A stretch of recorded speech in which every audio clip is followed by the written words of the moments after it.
Hi friends, எல்லாருக்கும் ரொம்ப ரொம்ப பிடிச்ச காலிஃப்ளவர் வந்து எப்படி சுத்தம் பண்ணுறதுன்னு பார்க்கலாமாங்க.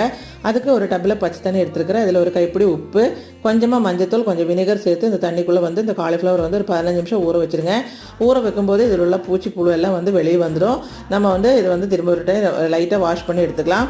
நல்லா வாஷ் பண்ணி எடுத்ததுக்கப்புறம் நல்லா கொதிக்கிற தண்ணியில் ஒரு 10 நிமிஷம் ஊற வச்சுக்கலாம். ஏற்கனவே நம்ம வினிகர் தண்ணியில் வந்து எல்லாம் எடுத்ததுக்கப்புறம் பார்த்தீங்க அப்படின்னா அந்த சின்ன சின்ன பூச்சியெல்லாம் உள்ளே இருக்கும். இப்போ சுடு தண்ணியில் வந்து ஒரு 10 நிமிஷம் அதுக்கப்புறம் நம்ம நல்லா 2-3 தடவை தண்ணி ஊற்றி நல்லா அலசி எடுத்துக்கலாம்.